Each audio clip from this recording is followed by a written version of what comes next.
Sveiki. Taigi šiandien iš tikrųjų norėčiau pakalbėti tokia tema, kur yra labai aktuali mums verslo pasaulyje ir mūsų profesinėme gyvenime. Todėl, kad, žinote, gyvenimas yra toks dalykas, jog gyveni ir mokaisi ir vis dėlto kartais yra labai smagu patikrinti tuos populiariuosius faktus, kurie yra mūsų visuomenėje ir tuos faktus, kuriuos dažniausiai yra priimtina girdėti, taip pat mes juos sakome ir kitiems žmonėms, tam tikrus įsitikinimus, požiūrio kampus, įvairiausius dalykus ir kartais yra taip smagu juos patikrinti ir įsitikinti, ar tai iš tiesų yra tiesa. Ar tai yra tiesiog dalykai, kuriuos aš girdėjau ir dalykai, kurie man yra įdiegti ir dalykai, nes aš tiesiog taip manau. Ir vienas stipriausių suvokimų, kurį man teko suprasti, kad toje aplinkoje, kur aš buvau ilgą savo gyvenimo laiką, augau, gyvenau ir ten, kur aš sukausi, buvo suformuotas vis dėlto tam tikras požiūris į pasaulį. Ir tas požiūris buvo toks stiprus, jog buvo įsitikinimas, jog taip yra visur, kitaip būti negali, visur yra taip pat, visur problemos yra tos pačios. Ir tai yra iš dalies tiesa, bet iš dalies ir melas. Iš dalies yra tiesa, todėl kad tai yra visuomenė, kurie gyvena pagal tas pačias taisyklės jau ilgą laiką ir atsikartojantys scenarijai yra labai populiarūs. Todėl, kad mes buvome taip išmokyti. Ir mes atsikartojimų matome labai daug savo asmeninėme gyvenime, darbe, profesijoje arba gaunant paslaugas. Ir kartais mums atrodo, kad 5 arba 6 pasikartojantis dalykai nurodo mastą arba absoliutų įsitikinimą, jog tai yra visur. Ir kartais laužyti šitus standartus yra labai įdomu ir labai malonu. Todėl, kad didžioji tikimybė yra tokia, jog taip nėra visur. Aš taip mąstau, nes galbūt artimieji mano šeimoje taip mąstė, galbūt man buvo įdiegtas toks mąstymas, tačiau tai nėra absoliuti tiesa. Ir tai yra labai populiaru galvoti, jog yra vis dėlto taisyklės, jog vis dėlto yra tos sėkmingo verslo taisyklės, jog vis dėlto yra sėkmingų santykių taisyklės, pardavimų procesų taisyklės, projektų valdymo taisyklės ir įvairiausi raštinės schemos, būdai ir metodai, kurie jums užtikrina sėkmę. Tačiau kokia kaina? Ar žinote, jog kartais tam tikros pareigybės yra sugadintos būtent dėl to, nes juose būdavo bandoma pritaikyti tam tikras schemas ir metodus, kurie vis dėlto nuveda žmogų nuo to, kas jis yra ir jį nužmogina. Įsivaizdavimas yra, jog karjeroje ir profesinėje praktikoje mes turime pamesti save tam, kad būtume sėkmingi. Jog mes turime atitinkamai bendrauti su klientu, mes turime žinoti, kaip pasukti pokalbį savo naudai. Mes žinome, kaip mes turime iškomunikuoti apie savo produktą arba paslaugą taip, kad jis susidomėtų. Mes taikome schemas, kaip mes turime dirbti su komanda, jos motyvuoti, lyg tais darbas su žmonėmis gali būti aprašomas, išaiškinamas arba absoliutus, bendraujant su skirtingais žmonėmis. Ir tai yra visiška netiesa. Yra tam tikrai elementarūs dalykai, kurie veikia visuomenėje, nes mes visi esame žmonės, tačiau nėra taisyklių, jog jūsų pardavimo procesas bus sėkmingas vien dėl to, nes jūs laikėtės tam tikros schemos.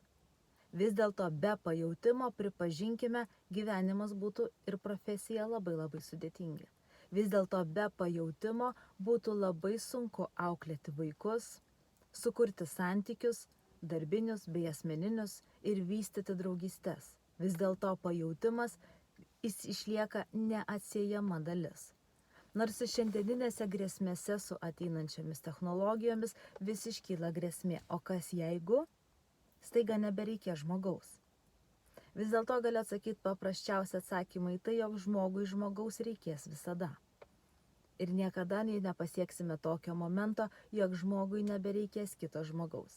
Nebent siekiame visiškai susvetimėti tarpusavyje, jeigu siekiame visiškai išskaidyti visuomenę, ir pasidaryti visiškai individualistais. Galime to pasiekti, tačiau kokią kainą? Vis dėlto įsivaizdavimas, kad tam yra tam tikros taisyklės arba jog aš turiu prarasti save norėdamas būti sėkmingas savo darbe, yra visiška netiesa. Žmonės įprato taikytis taisyklės, nes taip yra paprasčiau, saugiau ir taip galime kontroliuoti rezultatą. Todėl mes įsivaizduojame, kad kartais laikydamėsi tam tikrų taisyklių mes pasieksime savo norimą rezultatą, tačiau taip yra ne visada. Iš tikrųjų, kartais mūsų kelionė gali būti visiškai neaiški, galbūt be jokio konkretaus plano, gali neturėti sistemos ir gali pasiekti visai netikėtą rezultatą. Ir tai yra įmanoma. Aš nesakau jums, jog vertėtų nieko nedaryti ir įsivaizduoti, jog verslas arba tam tikri idėja įsivysti savaime, tačiau aš vis dėlto vis toliau ir vis labiau linkstu link to, jog kartais mes turime žiūrėti ir tikrinti ne sistemas, bet ieškoti ir pajautimo. Ieškoti pajautimo, ką man dabar savo esamoje padėtyje būtų tikslinga daryti. Pajausti savo sekantį žingsnį ir įsivaizduoti, kas man suteiktų stabilumo ir saugumo, jeigu aš jį pasiekčiau.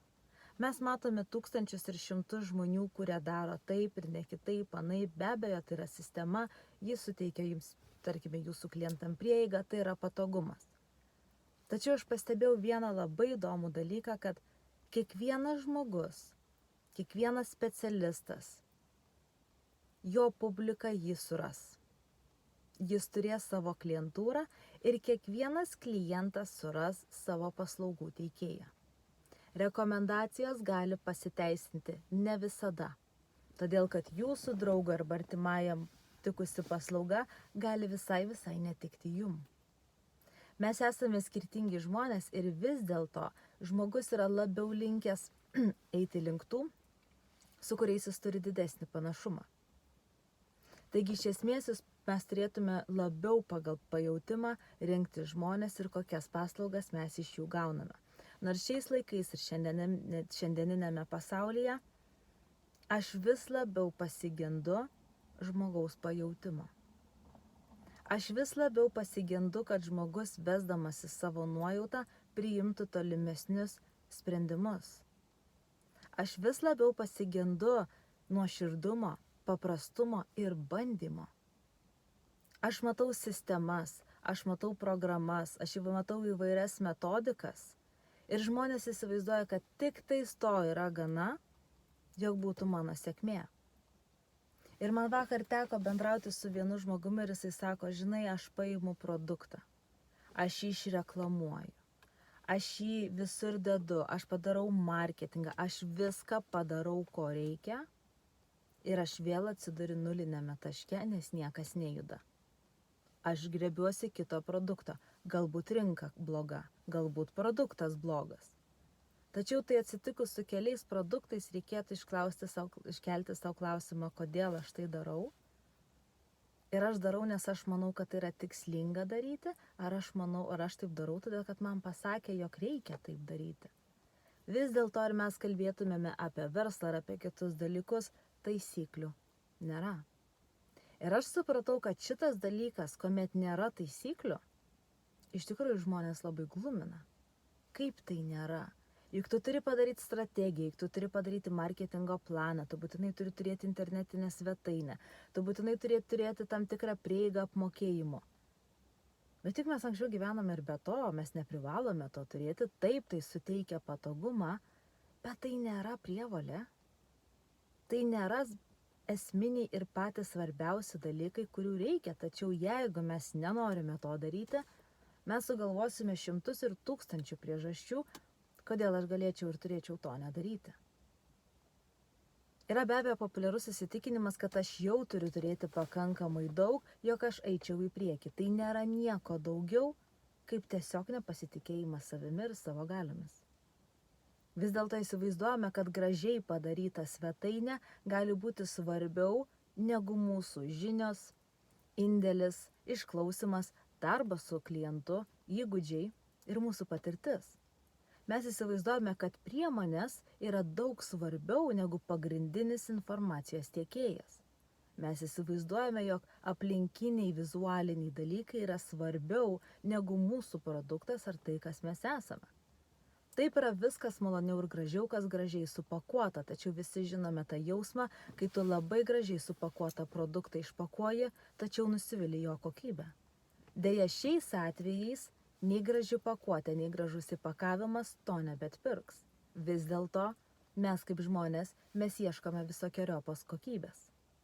Ir mes įsivaizduojame, kad norint pradėti teikti tam tokias paslaugas, aš turiu iš karto turėti didžiulę viso ko kokybę. Aš turiu turėti tam tikrą internetinę svetainę, aš turiu iš karto viską turėti, nes aš negaliu eiti kitaip. Kodėl?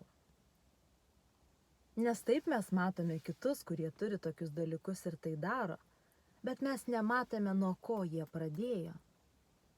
Ir aš manau, kad reikia pradėti internete stebėti ne tik tais geras istorijas, bet taip pat pradėti klausyti žmonių blogų istorijų ir suprasti, kad visi turėjo blogų potyrių ir visi priėjo vieną išvadą. Tai, kad kartais yra daug svarbiau dalykų, kurie svarbesni yra už žinias, diplomą ar netgi patirtį.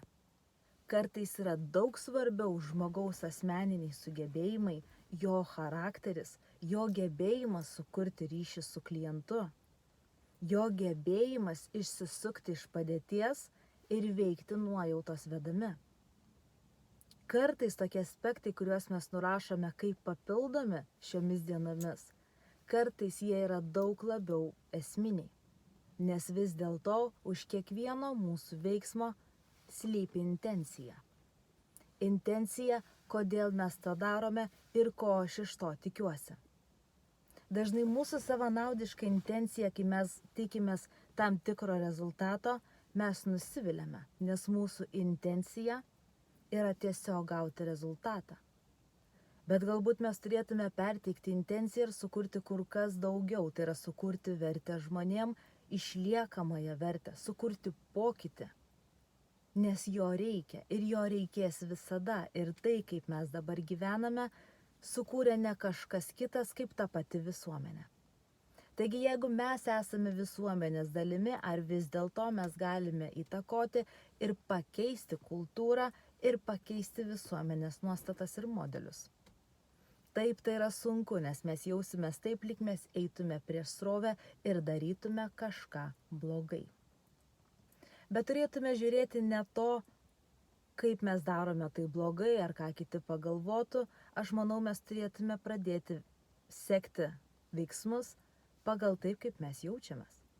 Jeigu tai, kaip aš dabar gyvenu, man neteikia džiaugsmo ir aš nesijaučiu gerai, aš galiu drąsiai daryti tą pokytį ir atsisakyti mane ribojančių įsitikinimų. Jeigu vis dėlto aš negyvenu taip, kaip kiti, bet aš jaučiuosi gerai, kodėlgi ne?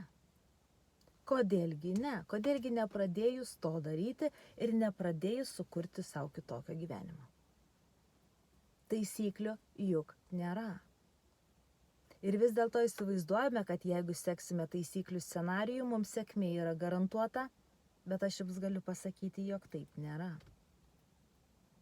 Taisyklės gali mums sustabilizuoti ir sudaryti programą, bet lygiai taip pat taisyklės gali mus stabdyti ir gali mus įkalinti. Nes mes įsivaizduosime, kad jeigu mes negalime atlikti kiekvieno žingsnio savo taisyklių sąraše, mes nepasieksime tikslo arba mes tai padarysime neteisingai. Mes bijome suklysti, nes juk yra būdai, kaip viską reikia daryti, pavadinkime teisingai. Tačiau niekas to nežino. Niekas nežino iš tiesų, kas yra teisingai ir kas yra neteisingai. Kartais tie žmonės, kurie mažiausiai galvoja ir tiesiog daro, pasiekia nuostabių rezultatų, nes jie tiesiog nežino. Jie tiesiog bando ir dažniausiai bandymo metodu vis tiek kažkas atsiranda. Vis tiek kažkas nutinka ir vis tiek kažkas sprendžiasi. Ar svarbiau yra galvoti apie tai, kaip aš negaliu to daryti, ar kokių instrumentų man reikia tai, kad aš galėčiau tai daryti, ar vis dėlto svarbiau yra daryti? Sekite jausmą. Kas geriau yra, kai aš galvoju ir nervuojas apie visus dalykus, kuriuos aš turiu įgyvendinti, ar man yra maloniau atsisėsti ir padaryti tą paslaugą arba darbą, nes ji man teikia džiaugsmo, net ir su labai mažomis priemonėmis, kurias aš turiu. Argi mes neturėtume pradėti pagaliau sekti jausmo ir eiti ten, kur mums yra gera ir išmesti savo tokį žodį kaip reikia iš savo galvos. Mes gyvenime turime be galo daug žodžio reikia ir mes atliekame tai gerai. Mes labai daug kartų savo gyvenime padarėme taip, kaip reikia. Bet vis dėlto gal ateina laikas, kai pagaliau mums vertėtų pradėti daryti tai, ką aš noriu, nes man tai teikia džiaugsmą ir mane tai išlaisvina. Gal vis dėlto pagaliau atėjo laikas pagalvoti, kad aš galiu ir daugiau. Ir jog niekas nepasakė, kada yra tas laikas pradėti, kada yra tas laikas nustoti mokytis ir pagaliau eiti į viešą erdvę su tuo, ką turiu. Juk nėra tokios taisyklės. Ir kartais aš įsivaizduodavau, kad žmogus turėdamas diplomą, statusą ar įvairius dalykus yra kur kas stipresnis ir geresnis negu visi kiti. Tačiau vakar man vienas žmogus lygiai taip pat priminė ir paklausė: jeigu gydytojas turi diplomą, tačiau jūs nusivilėte jo paslauga, ar jūs eisite pas jį dar kartą vien dėl to, kad jis turi tą diplomą? Tikėtina, kad ne.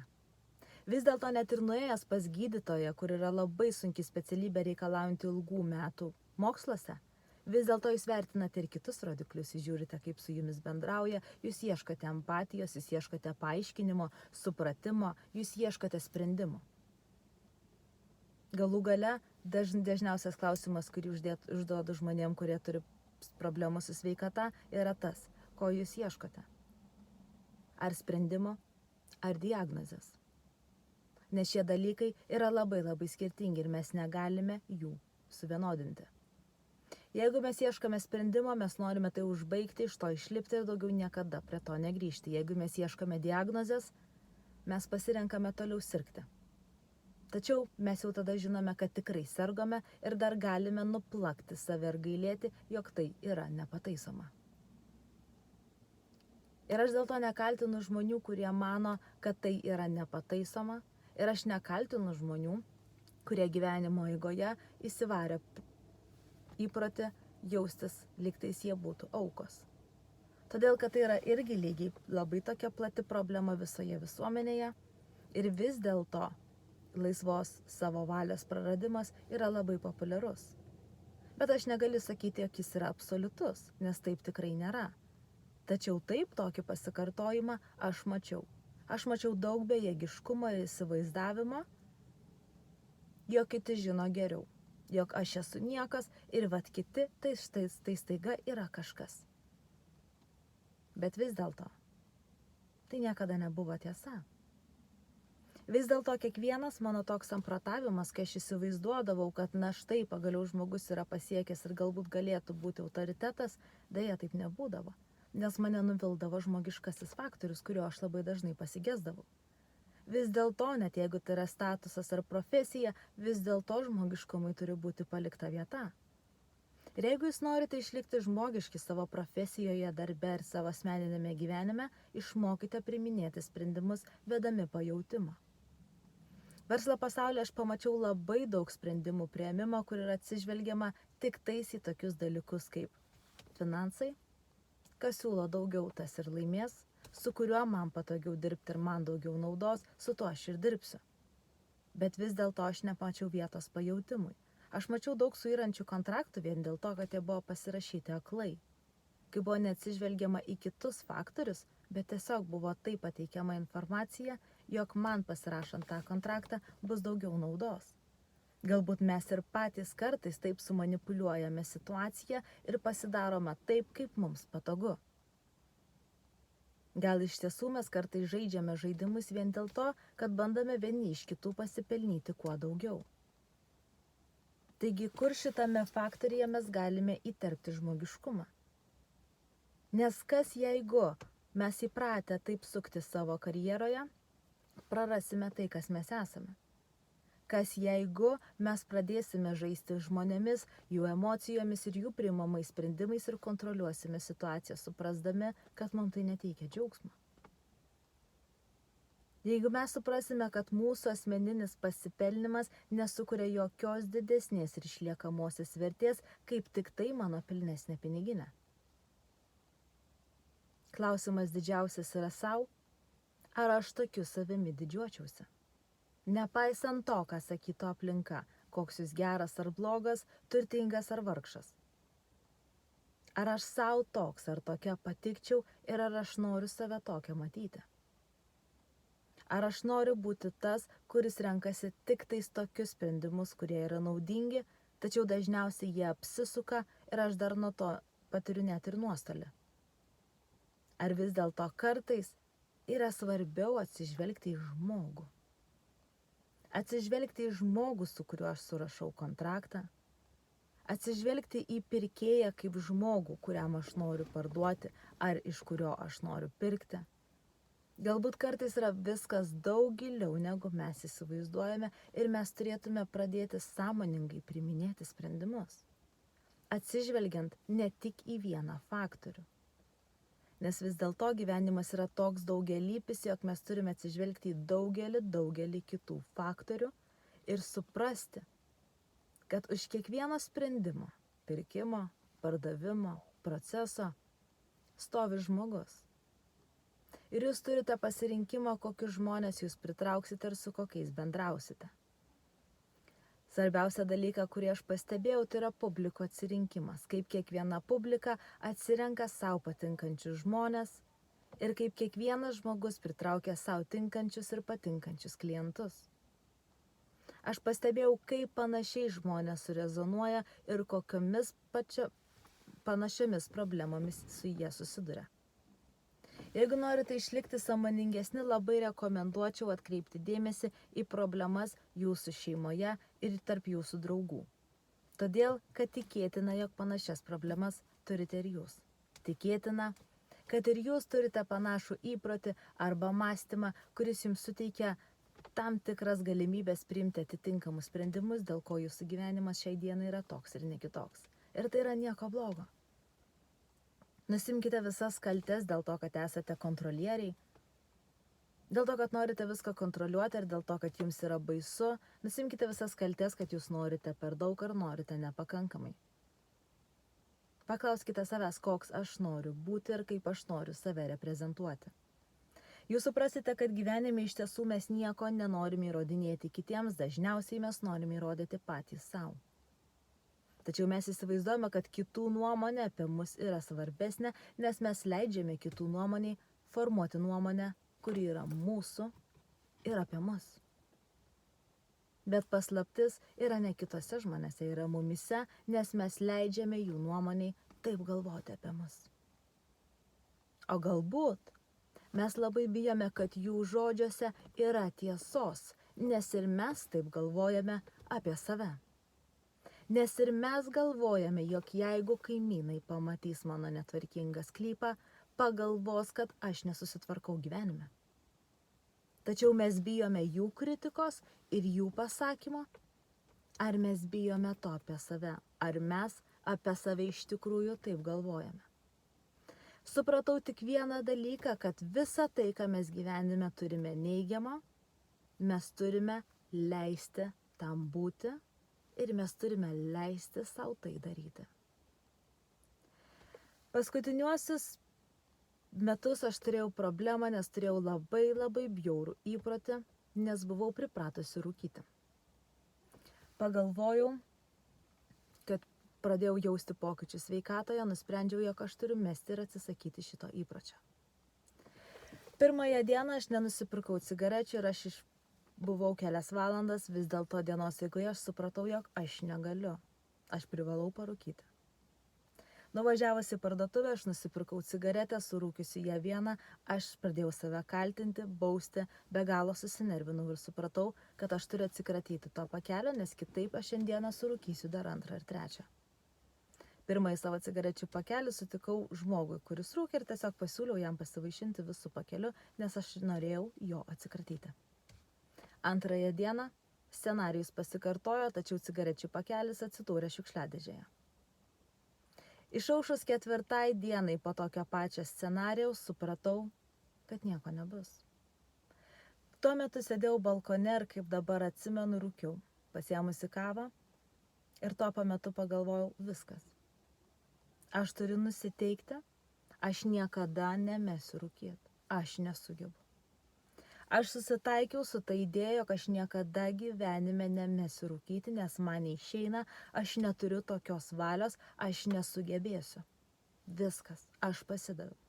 Tuo metu, kuomet aš rūkiau ir galvojau apie tai, kaip aš rūkysiu visą gyvenimą ir kad mano sveikata šlubuoja ir kad tikėtina aš mirsiu nuo tos cigaretės, aš supratau viskas, aš padariau viską, ką galėjau. Bet tą minutę, kuomet aš užmerkiau akis ir skandinau save liūdesyje, kad niekada nesugebėsiu priimti tokio sprendimo ir susitvarkyti sveikatos, aš pajutau nežmonišką palengvėjimą. Viskas, aš susitaikiau. Aš rūkysiu visą likusį savo gyvenimą. Aš kitaip nieko negaliu padaryti. Ir tą minutę aš net nepajutau, kaip aš įtraukusi kelis dūmus, supratau, jog aš nebenoriu užbaigti cigaretės, aš ją užgesinau ir nuėjau į kambarį. Tik tai kitos dienos vakarą aš supratau, kad aš atsikėliau, atlikau visus ritualus, pusryčių bei kavos, užsiėmiau savo darbais ir aš pamiršau, jog aš noriu parūkyti. Aš tiesiog pamiršau. Aš pamiršau apie tai, kad pastaruosius metus aš rūkiau ir negalėdavau kelių valandų ištverti be cigaretės. Aš pamiršau, jog aš vakar susitaikiau su likimu ir pasakiau viskas, aš rūkysiu visą likusį gyvenimą ir tebūnie. Tebūnie, nes aš 4. diena nesugebu to atsikratyti. Ir tas paskutinis mano dūmų įtraukimas buvo toks laisvas, be jokios kaltės, be jokios sąžinės, jog tas pripažinimas, kad tai bus mano likimas, mane išlaisvino nuo to taip lengvai, jog aš nuo tos dienos nei karto nebenorėjau paimti cigarečių į rankas. Ir tai buvo vienas labiausiai mane sukrėtusių įvykių, kurių supratau, kad man nereikėjo jokios disciplinos, man nereikėjo jokio plano, man nereikėjo jokio protu išmąstytos alternatyvos, kad išsilaisvinti iš tokio įpročio. Viskas, ko man reikėjo, tai leisti sau rūkyti visą savo likusį gyvenimą, nes aš kitaip negaliu. Viskas. Aš pasiduodu. Aš priėmiau tą faktą, kad aš turiu tą priklausomybę, tą silpnybę ir aš susitaikiau su tuo, taip lyg tai būtų mano savastis ir tai, kas aš esu. Ir aš net nesuvokiau, kad tada, kai aš priėmiau tą faktą, man cigaretė tapo per kelias sekundės nebeskani. Viskas. Jinai nebenešė jokios prasmės, nes už proceso nebeslypėjo jokios kaltės, jokios savęs graužaties, gailėjimo ar savęs skriaudimo. Aš leidau savo užsiimti tokiu toksišku dalyku visą savo likusį gyvenimą. Ir tai reikėjo vieno tokio leidimo, kad aš suprasčiau, kad tuo momentu, kai aš leidžiu savo tai daryti, man atslūgsta visa kaltė, visa įtampa ir visas stresas. Ir tada aš galiu sąmoningai to nebenorėti. Tai veikia lyg tais atvirkštinė psichologija, kad kai kuo daugiau mes vaikam draudžiame, tuo labiau jie tai nori daryti arba išbandyti. Ir kuo daugiau mes jiems leidžiame patiems pažinti pasaulį, tuo labiau jie yra sąmoningesni. Ir tuo labiau jie atsirenka, kur jie norėtų eiti ir ką jie norėtų veikti ir kaip jie norėtų leisti savo laiką. Kuo mažiau kontrolės mes duodame savo ir savo vaikam, tuo didesnę laisvę mes patiriame savo prote. Tuo didesnę laisvę mes suteikiame savo gyventi taip, kaip mes norime. Taigi, jeigu turite tokią problemą, kur jūs negalite sąmoningai atsisakyti įpročio, kuris esate įsitikinę, kad jis jums yra kenksmingas, aš jums pasiūlyčiau tiesiog pasiduoti. Pasiduokite. Tebūnie.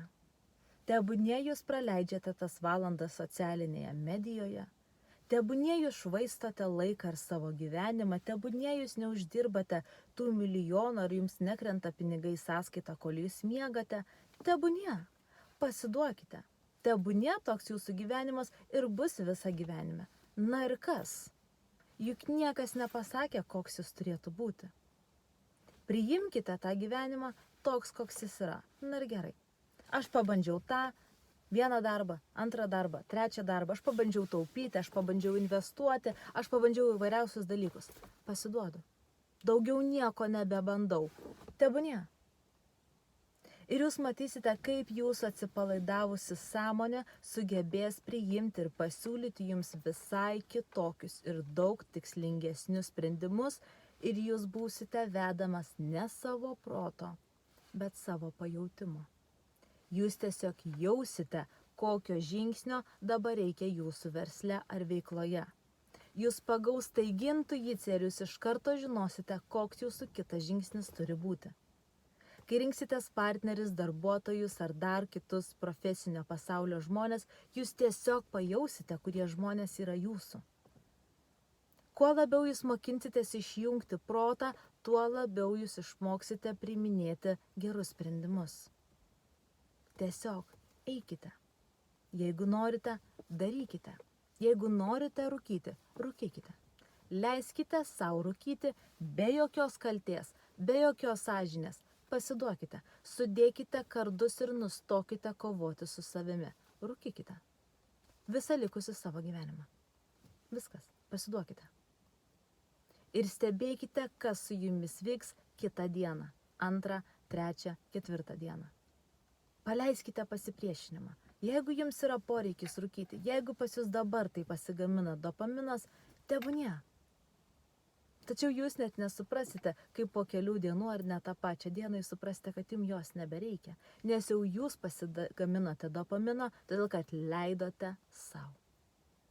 Leidote savo būti savimi, leidote savo daryti tai, ką jūs norite daryti, be jokios sąžinės graužaties. Taip mes galime išsilavinti leidimą savo ilsėtis, atostogauti, nedirbti, būti su šeima vietoje to, kad užsimti buities darbais, nes jūs jaučiatės kaltas, kad namuose yra neužbaigtų darbų. Vis dėlto buitis yra toks dalykas, kur bus pas mus visą gyvenimą, tačiau laiko su vaikais mes lygiai taip pat norime praleisti. Bet mes labai daug ko savo neleidžiame. Neleidžiame kažko daryti, nes o ką pagalvos kiti? Mes neleidžiame savo daryti, nes aš liktais kaip ir neturiu laiko, na arba tingiu. Leiskite savo tingėti. Tebūnie, pripažinkite, jūs esate tinginys. Na ir kas? Nes niekas nepasakė, kad dabar visi tinginiai yra deginami ant laužo. Niekas nepasakė, kad tu gyveni blogą gyvenimą, jeigu tu esi tinginys. Anksčiau visi buvo tinginiai, kurie nedirbdavo daug ir pigiai. Ir tai buvo labai patogu. Taigi pripažinkite, tebūnie jūs esate tinginys, tebūnie jūs visko tobulai nemokate ir esate tik tais toks specialistas, koks esate dabar. Leiskite savo būti tik tokiu, pakankamai, tik tiek. Pagalvokite, na gerai, jeigu tarkime jūsų gyvenime taip neatsitiks, kad jūs neuždirbsite to milijono, nepasistatysite tos vilos arba nenusipirksite to išsvajoto automobilio. Atsisėskite ir pagalvokite. Tebūnie mano gyvenimas visada bus toks. Tegul. Nu ir gerai. O kas tai yra blogo?